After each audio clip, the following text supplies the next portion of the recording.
Okay, hello everyone. I'm Tyler Chrestman, and welcome to the Chrestman Conversation. So, everyone knows that during the holiday season, politics takes a little time off. Congress is in recess, not a lot of big bills are passed. Even the international stage somewhat seems to die away just a little bit in terms of our media coverage because everything gets focused on Christmas and Christmas, Christmas, Christmas. So I hope everyone had a good Christmas. That was a couple days ago at this point, and I hope you had lots of excellent family time and maybe got some cool gifts. I really hope so. And today on the podcast, not the politics, today on the podcast, we are also going to take a little recess from politics, and we're going to talk about some philosophy. Now, those of you who follow the show or listen to most of it know that I have some things that I really enjoy, that I really care about. We talk a lot about politics on the show, but philosophy is a big, oh my gosh, look at that camera. It's way off kilter. We talk about philosophy and books and art. We talk about whatever we want on the podcast. And philosophy is a big one for me. I will say right from the jump, I will never, ever pretend to be an expert in philosophy. I know a little bit. I've read a bit of philosophy in my life. A lot of these books behind me are philosophical texts, and I really enjoy the idea because, to me, philosophy is the only subject that you learn about that is entirely designed to teach you how to think. Philosophy doesn't actually teach you anything, not really. The good philosophy doesn't. It really is just teaching you ways to think. It's not necessarily teaching you what to think. It's teaching you how to think, and that's different, and that makes it a good thing for anyone to study because everyone can refine the ways that they gather knowledge, the ways that they gather and process knowledge. And philosophy is the way to do that. So it's a great thing to study, and that's why we talk about it here on the podcast. So I want to start by saying we're going to talk about freedom. That's the concept that I want to get into today. I've heard a lot of people this week talking about freedom, and it's come up quite a bit. I actually had some pretty good conversations about the nature of freedom with a couple different people, and it really sparked the idea for this podcast. So we're going to talk about freedom. What is it, and what do people mean when they use the word freedom, and how people in a modern society have the wrong idea about what it means to be free. So first, let's start by saying when most people think about freedom, here's what they think. What they think about is choice. You think about, imagine you're in a room and you have two buttons in front of you. You have button A and button B, and you can either choose to press button A or you can choose to press button B, and you think about that as freedom. You think about that as free will. You think about that as freedom of choice, whatever it is. You can choose either button to pick. And that's sort of the juvenile understanding of the word freedom. It's not that it's a wrong understanding. It's just that it lacks any complexity or nuance. It's this idea of choice.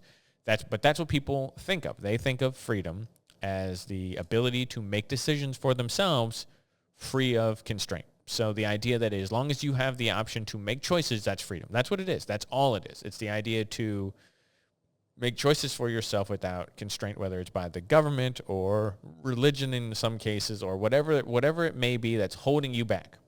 It's constraint that is bad and restrictions that are bad. And this is anti-freedom, that rules, regulations, restrictions are always inherently bad.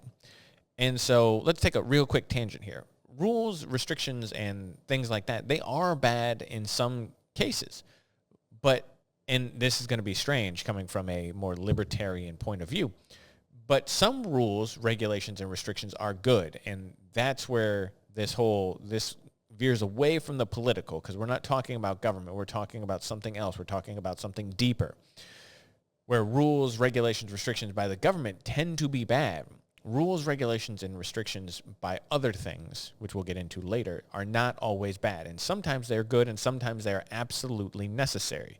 So there's nothing wrong with the idea of freedom in principle, obviously. Everyone loves freedom. Freedom is great, the idea to make choices. But as I said earlier, it fails to capture the nuance of what freedom actually is, because freedom is not simply about the ability to choose left or right or wrong, and do something. Freedom is much deeper than that. If you think about it, this is the way that I'm going to choose to try and explain the concept. Think about freedom like a coin. And on one side of the coin, you have the word freedom. You have that ability to choose that you think about and the ability to make choices. And mirrored on the other side of the coin is something else that we could call obligation, or we could call duties. Or if you really want to get really fancy, we could use the word telos. And this coin is the whole thing. Half of it, you say, represents freedom, but half of it really represents choice. And the other half represents duties, obligations, and telos. And you think of the whole thing, you think of half of it as freedom, but really the whole thing is freedom. Freedom is not really freedom without duty, obligation, and telos. It does not work without those things that are built into it to make someone truly free. And we're going to get into this, obviously. But what I mean is, if freedom is simply about choice and nothing else is attached to it, you have the ability to choose, and that's what freedom is, then ask yourself this one simple question. Is a heroin addict free? They certainly have the ability to make choices in life. Most of them made choices which led them to becoming addicts. But how is it that you can say that, for example, myself, you could say that I'm as free as the guy living on the street, the heroin addict living on the street? And a lot of people will point to this and say, well, it's not a freedom question. That's a capitalist question, or that's a societal problem, or that's an addiction problem, or that's this and that. But what I'm talking about is freedom. Does that person have the same freedom I do? They certainly have made choices in life. I certainly have made choices in life.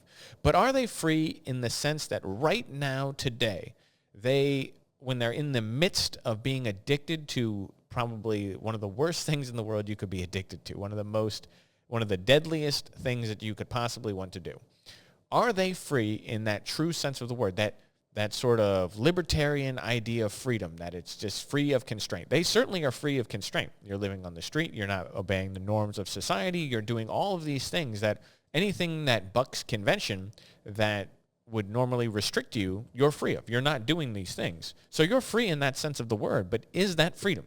Does it sound good? Does it sound like real freedom? We think of freedom as a good thing. Is it a good thing to live on the streets addicted to heroin if you're choosing to do that? And I don't think that it is. I think there's very few rational people that would look at a heroin addict or an alcoholic and say that they are truly free. If freedom is only the ability to choose to shoot up or pick up a bottle, it's not true freedom. Because my contention, and this is one that's shared throughout history, is that freedom is not really freedom without the obligations that come with it. And this means that freedom is tied to discipline. And there's very popular now, a lot of modern people are bringing this concept back around. For example, Jocko Willink, he's a Navy SEAL, he wrote a couple books, but he wrote a book, it's succinct in the title. The book is called Discipline Equals Freedom. And it's a great summary of what I believe, that discipline is actually a part of freedom. It doesn't restrict freedom. It doesn't take away from freedom. It actually enhances freedom and makes you feel freer. It doesn't sound like it should, but it does, because freedom isn't just about the ability to choose. It's about the ability to overcome your baser desires and propel yourself towards the ultimate good. This is where that word telos comes in. The word telos, when you directly translate it, it means something like the ultimate end or the ultimate purpose of a thing.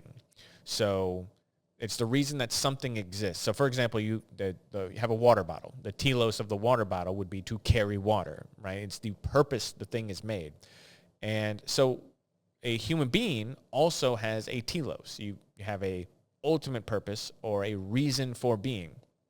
And whatever propels you towards that is really the thing that is granting you freedom. Becoming a heroin addict or an alcoholic or addicted to any sort of substance or becoming immoral or bad, these things don't propel you towards that ultimate good, that ultimate end, your ultimate state of being the best version of yourself. And that's not true freedom. True freedom is the thing that propels you towards that freedom of the telos that you are aspiring to. And what that ultimate purpose is up for debate. It absolutely is up for debate what that looks like. But to me, the ultimate reason for being, or the way to maximize your life to the fullest, And this comes from, again, we're talking about modern people. We're going to talk about some old people, but we're talking about modern people. And so, for example, what Jordan Peterson would say is that your life, the ability to maximize your life comes from shouldering the greatest amount of responsibility that you can manage to lift, the biggest burden that you can bear, and doing so in a way that is moral. So that means that you take on as much as you can possibly do, and which means providing for your family or your children or your community or bettering yourself, or working towards goals and remaining moral while you're doing. That means you don't cheat, you don't lie, you don't steal, you don't do anything to get to the top. You're not Machiavelli. This is not the prince. You're not Machiavelli. You are a moral person who is just trying to accomplish as much as you can to make the world better. That is your job. That is your telos.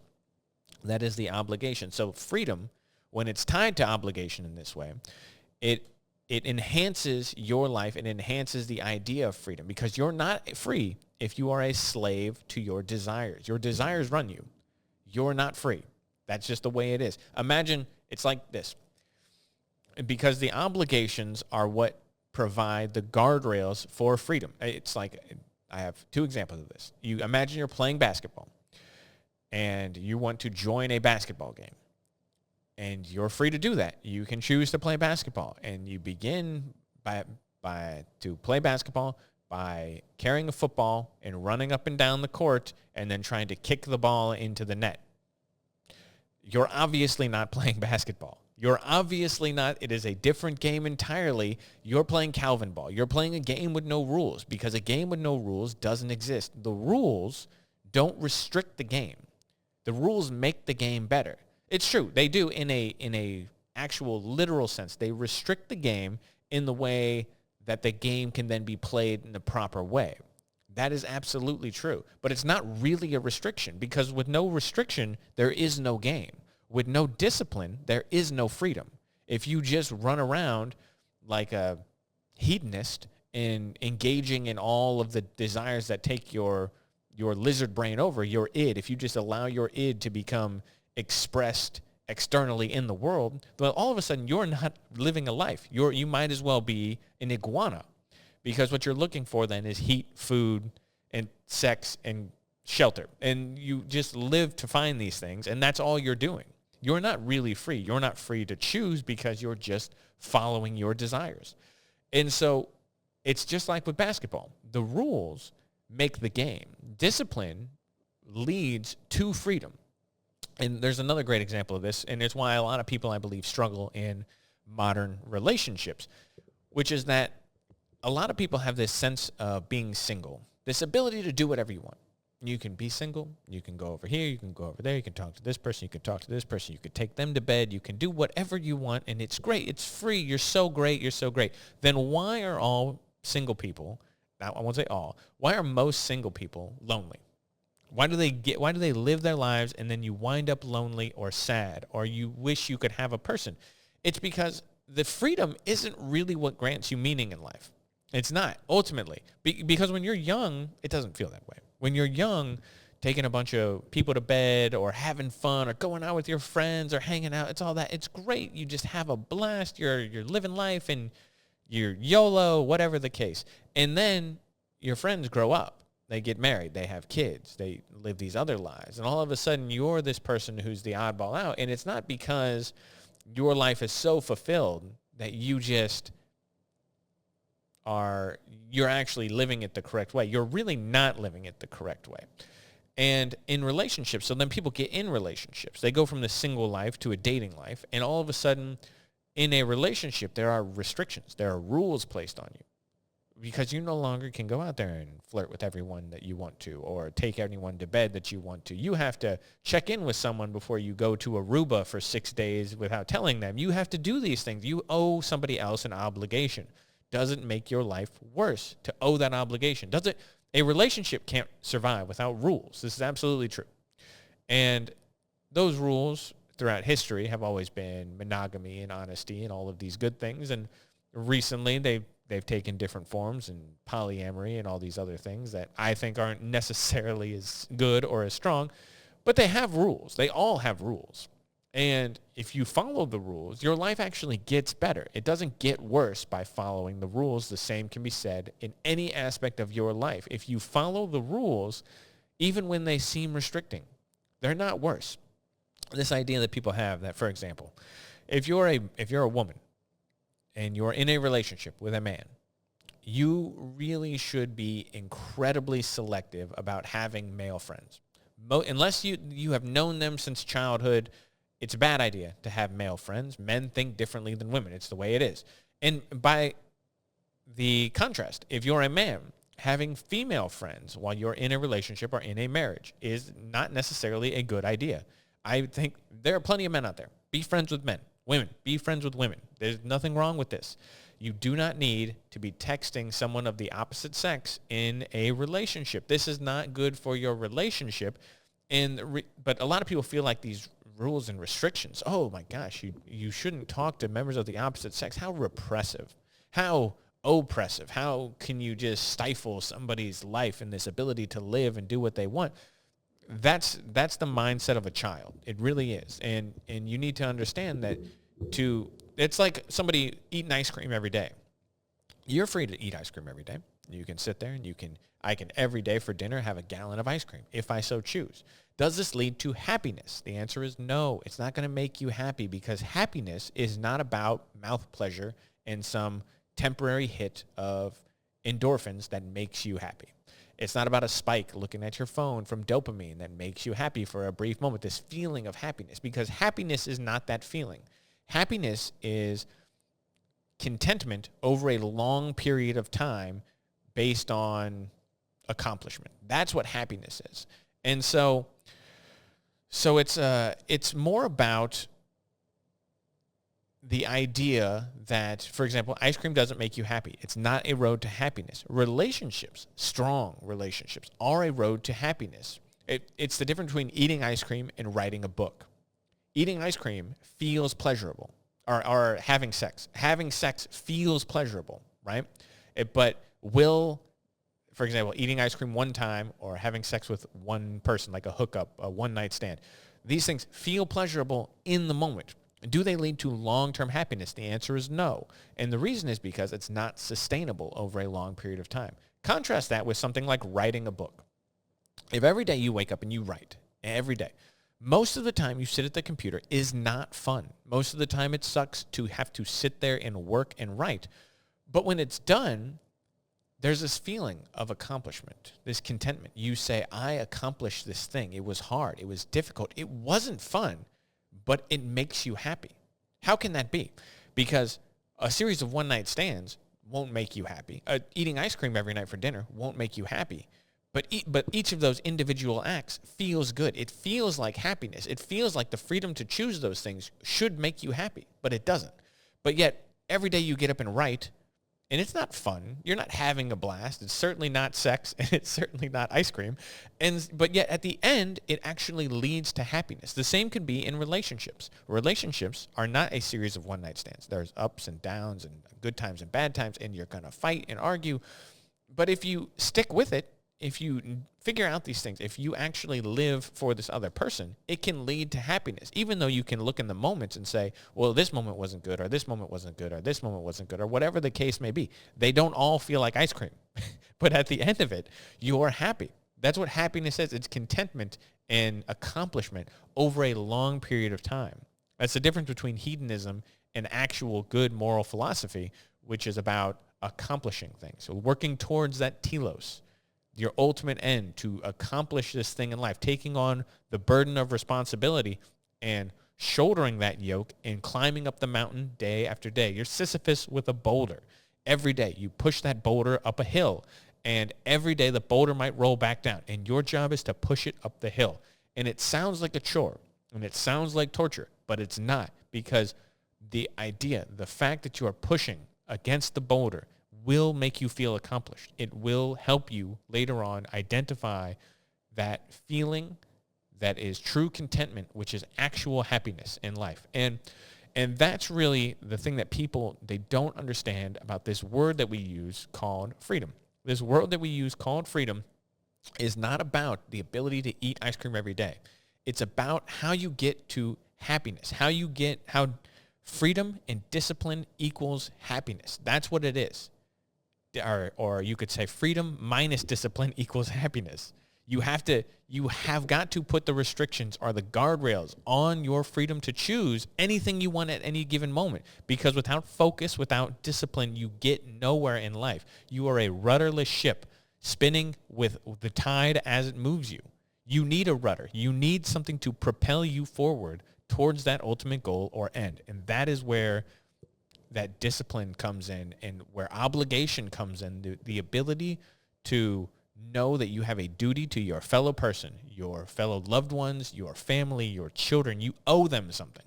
It's not, you don't take that for granted. You owe every other person that thing, that humanity and compassion that you have. You owe it to them. It's not a gift that you're giving them. You owe it to them. It's a duty that you owe. And understanding that is where you're going to get to happiness, or if we want to use the Aristotelian word, eudaimonia. But we're not going to get into that. We're not going to use more fancy Greek and Latin on this podcast today. But eudaimonia, basically this sense of happiness that we're talking about. That's what your goal is. That's what your end is. And you don't get there through ice cream and random hookups and nonsense. You get there through discipline and hard work. And that's what you need to understand about freedom. And I hope it's a little more clear now that the idea is not that you can just go out in the world and wander about in the wilderness, going left and right at random intervals, and you'll wind up somewhere that's good for you. It's not. That's not how you make it. Make a plan, discipline, and obligation. Those are the things that will lead you to happiness, eudaimonia, and ultimately your telos. And I think it's important to remember, actually, this is a great time of year because, let me see here. I want to make sure. Oh, yeah, it's the 27th when this is coming out. So before next Friday, we are going to be in 2025. Think about this. Every year, I tell you guys, and every year, you should listen to me because this is a good idea. It's a great time. If you want to find that responsibility, that purpose, that telos that you're looking for, if you want to find the burden that you need to bear, make a list. Make it easy. Make it hard. It doesn't matter. Put things on paper. Write down what you want in this life and hold yourself accountable. As I said, you not only owe a duty to others, you owe a duty to yourself. Make yourself better. Use this opportunity. You should do it every day, but you should use this opportunity. This is the start of a new year, a new season. It could be a new you if you choose to go that path. You just have to do it, but put it on paper. Don't type it on your phone. Don't do this. Put it on paper. Write it down physically so that it exists in the world. It's not just some digital footprint, some amalgamation of ones and zeros out there on the internet. It is a physical thing that you now are accountable for. Do that on the 31st. Do that, and then on the 1st, you have the opportunity. Start over. Do whatever it is you want in this life that will make you a better person next year. I expect the best of everyone who listens to this episode. There's no excuses. And I think we're going to leave it there for the day. Like I said, it's a special episode. Hopefully I explained it decently. If I didn't, questions. Ask me for clarifications. Tell me where I messed up. Tell me where you disagree. I always love to hear that. If I got it completely wrong, tell me. And that way I can learn and grow just like you. And I hope you guys have a wonderful New Year's, and I will catch you in 2025.